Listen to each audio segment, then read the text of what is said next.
Yeah, yeah. The times finally come, can I build you up? Let's go get Okay. You ever done one of these before? When you say one of these as an interview, Yeah. yeah. Okay. Yeah. Cool. I didn't know if you wanted to specify what type of interview you gonna give that. Oh, no, But no. yeah. This ain't nothing crazy. I'm just going to talk about the music, Okay. stuff like that. So, Yeah. So Director Yoyo, Damien the Architect. Yep. How'd it happen?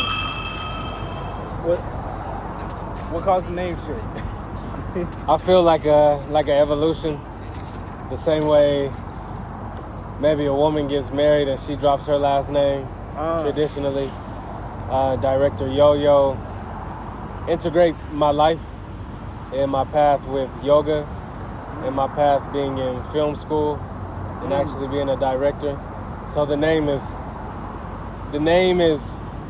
in a way a gimmick because it's not my birth name, but they're very literal. You know, like I literally write and direct, going to school and everything, and literally a yogi. Right, you know, and that's what I also have a company and business doing. That's really tight. I didn't know about that. Yeah. Was there something similar with Damien the Architect? Were you studying architecture or something like that? That's what I used to get, the questions I used to get. But Damien the Architect was more of a name given to me. The news, there was controversy going on at my school at Mullen, and so the news was coming by, and so 7 News, 9 News, I forgot which one, they came by, and one of my friends asked if I could rap on the news. And I didn't think they would say okay, but they said it was cool. Okay. Yeah, so I was nervous, but I rapped and did a freestyle, and it was pretty good. And at the end, one of my friends said, but he's not a rapper. He's an architect. He's an architect.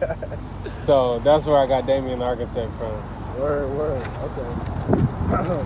So you just dropped Yo-Yo's World Volume 1 and 2? Yes. Yeah. Which one do you prefer? Oh man, which one do I prefer? Yeah. Volume 1 has a different type of like intensity to it, where my emotions were at the time. But Volume 2 kind of shows the palette that I'm gonna offer as far as pop music. That's why Director Yoyo is also my shift into the pop genre, and pop meaning popular, and so it allows me that broad spectrum and demographic to be able to reach as far as the more introspective rap like Ricky Ricardo on Volume 2, and the more dance poppy vibe like Too Much Pain, and then having God's Will, which seems to just fit in that rap, hip-hop, like, but also dance, you know, the new kind of drill sounds that we have. Yeah, I thought both were just beautiful. Thank you. I looked at Volume 1 as like an A-side, and then the B-side was Volume 2. Oh, cool.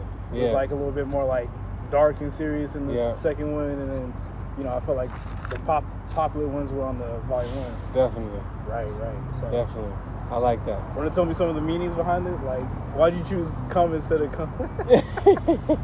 It has come. For obvious reasons. For obvious reasons.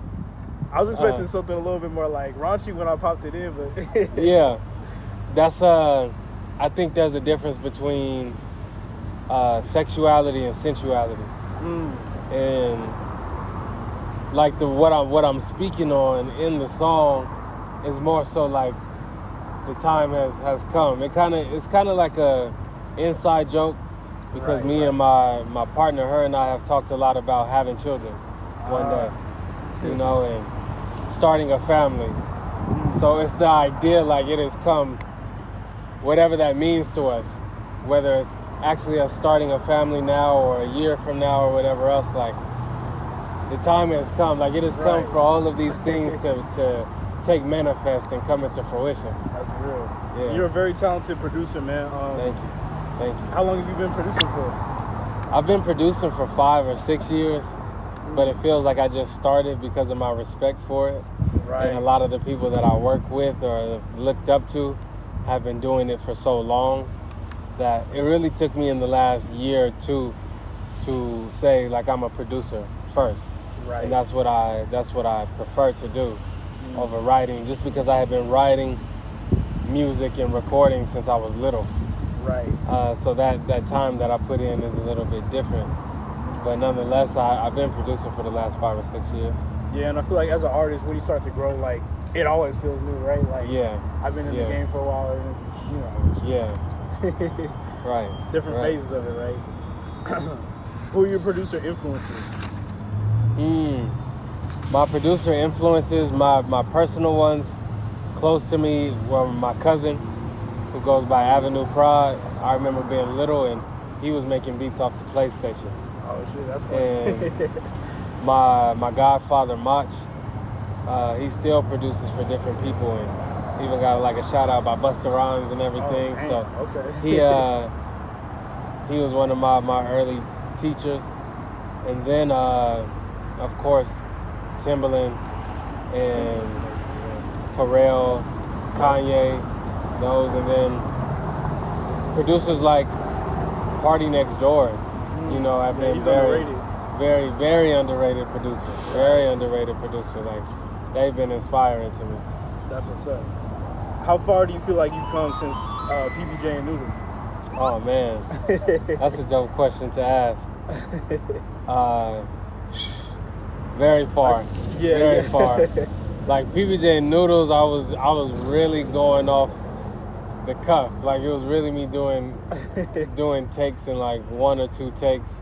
Oh yeah. You know, freestyling the majority of it, and definitely raw in that way, which I have found a way to like integrate and balance now, because you know you can have a lot of emotion that is received when you're just making music like that, and then I also had theme to it. So there's many ways in my maturity of my life, what I was doing at the time. I had kind of had the idea to start that project and have it inspired by my childhood, because I was in a place where I had just left school and I was just made the decision like I'm going to pursue music. So it brought me back to those roots of when it was like PBJ and Noodles, and that's what we were eating because that's what we had the money to. That's what we could afford. So here I was out of school and back in that mindset. Word. I see you do a lot of collaborations. I first met you with the Dark Angel project, Jay Jordan, Holiday OC, Kenna, people like that. And then now I see like the collab with Mykaela too. Yeah. So, words. Oh, is there anyone else you'd like to work with in the future? That's a good question. I would like to produce a project for 100 Pack, which is that's my guy. We cool, you know, as far as like being brothers, but I would like to produce a project for him. And then people I'm not as close to, like Trace, AP, Kayla Ray, Trev Rich, you know, because I feel like the people that I work with are amazing. Right. You know, and there's not so much a substitute. I feel they are as good as anybody out there, like Reezy Keys and everyone else that I've worked with, and the people that you mentioned. Yeah, that's the truth, you know, man. Including Holiday. So it's just like we really get it in, like our squad. But I would love to work with those people, especially to create some type of harmony in the community and like in the music world. It would be dope to work with those guys, and I know they're from different neighborhoods as well. So that would be cool. Word.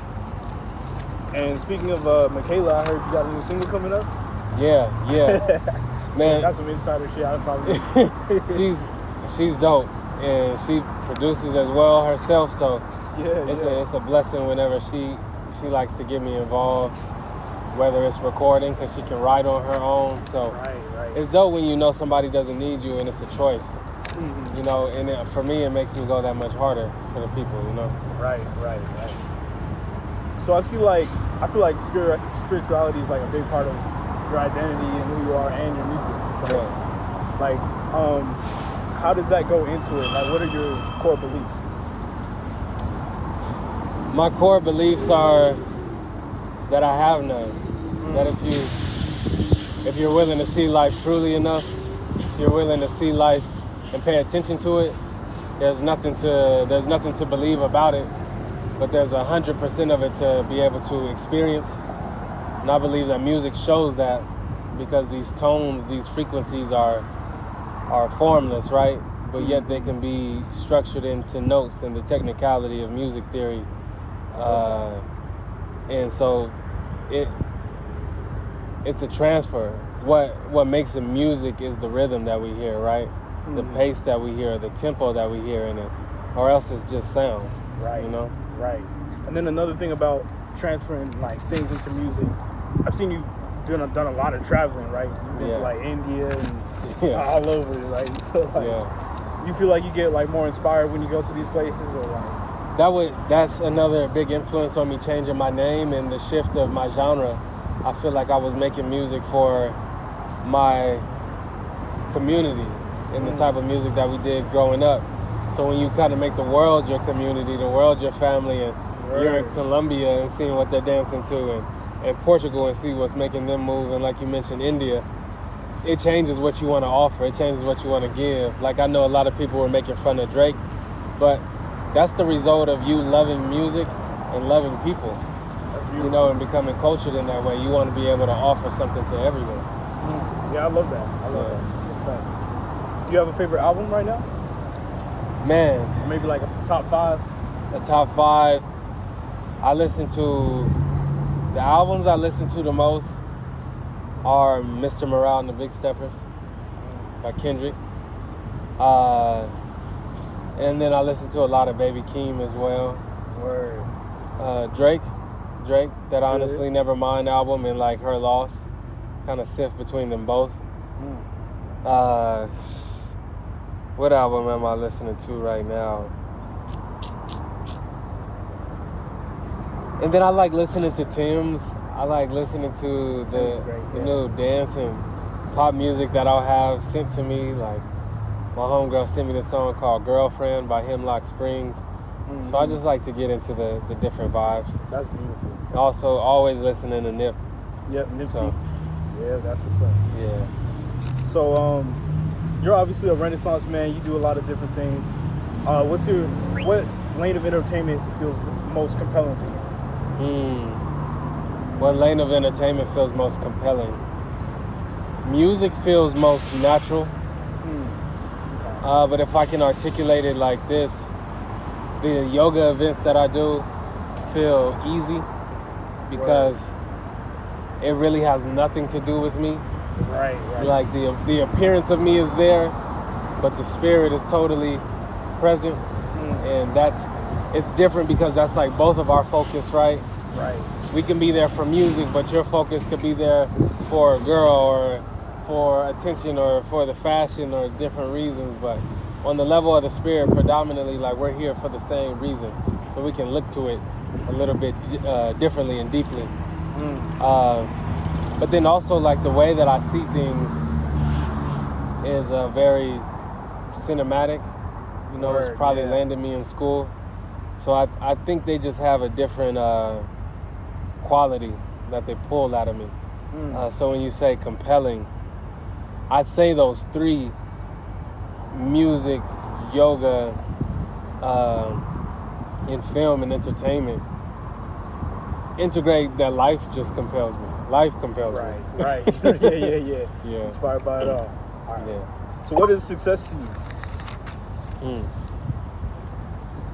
Success to me is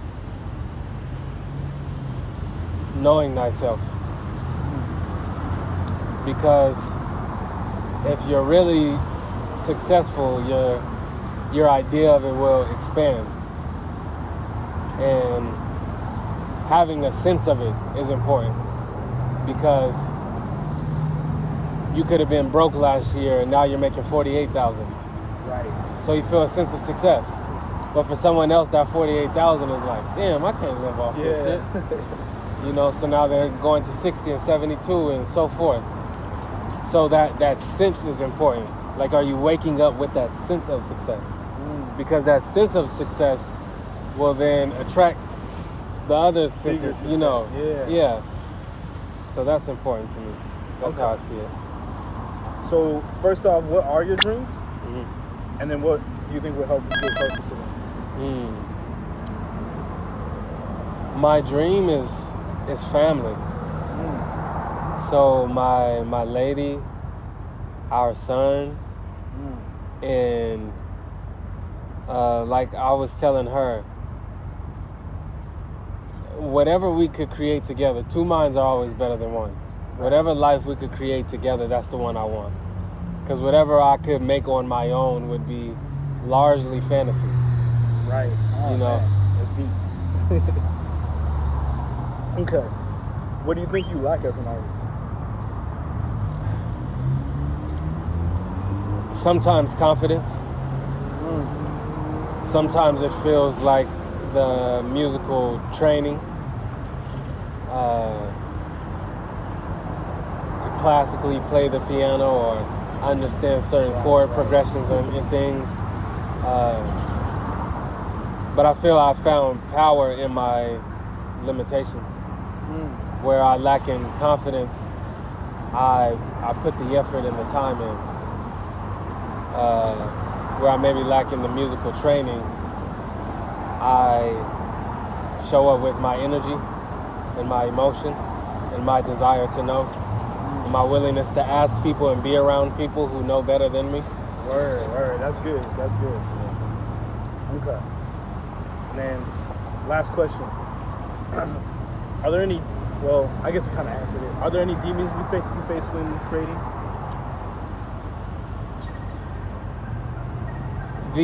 The karma of people pleasing. And as I'm making things, will they like it? Crossing my mind. Word, yeah. And how that then starts to bounce to, is this good enough? Because that thought can come so fast. Next thing you know, you're asking yourself, is it good enough? Word. So I say those demons come up, and I think you articulated that question well. Because where that used to really drag me and be heavy, it still appears, but I think we get to a point in our expansion within ourselves where we feel like we can step on those demons. Word. So it's not so much about them disappearing as much as you acknowledging your own presence and your own power to be able to overcome them, step on them, go beyond them, however that resonates inside of you with them not being as much of an issue. That's beautiful, man. That's all she wrote, so. Beautiful. That's great, man. Man. It was a pleasure meeting you, man. Of course, brother. Director Yoyo. Go check him out, everybody. Check me out. Check us out. Yeah. You the man. Appreciate you coming out here, bro. Of course, man. Love you, man. I'm on a train with some money about you. I'm not gonna fight you. I'm not here about you. I can't live without you. That's real. I don't know. You got passionate driving. It's like everything you say. You can really feel it. You know, you get it. Like, Thank you. I appreciate that. You ask great questions. You know, a lot of those things can't be shared or said without the right questions. So that's like that age-old asking the right questions. And whether it's to the universe, whether it's to people, you know. So I appreciate you taking the time and you seeing me as someone that you wanna interview, because that means there's somewhere in you that feels like this conversation and this engagement with you could affect other people. You know, so that's inspirational, man. Like, I don't know if you know, but you got just everything you need to be like someone that people look up to, read, feel. And then your music great too. Like, music's great. And then I've seen some of your film. Just keep it up, man. Appreciate it. And hopefully we can get to work soon. I know one of our first encounters reaching out was because of me seeing your art and you seeing your work. You know, and knowing we could do something dope. And the way my mind is, it's like, how do we see this shit in the theater? You know, how do we, you know, because that's just how I'm living with myself. Not so much the thing in itself, but like I was telling my lady, like, it's not that marriage, for example, is what we were talking about. Not so much being married for me as much as it's me as a human and progressing, that I'm not afraid of a step. Because I'll be damned if I'm afraid of a step. I don't give a damn about being married. It's about you. We could be together forever. But I don't want to be afraid of a step. Because usually that response is the real response. And most of the time we're living with false phantom responses to our fear, you know, and our apprehension, you know. So I never want to live like that. I want to live with being aware of that step, being willing to make it, but wherever we are now, I can live with it, you know. So that's how I've felt it things not panning out in the way that I wanted to with other people I was trying to work with in conjunction with us. But yeah, man, I hope I'm just as inspired. So hopefully we can get into something soon, man. You gotta talk it out, man. Yeah. This was a good start. This was a good start for sure. This is dope. For real. What's your plans with it? So I already did one with Mykaela, and then I got like a few. Let's get funky.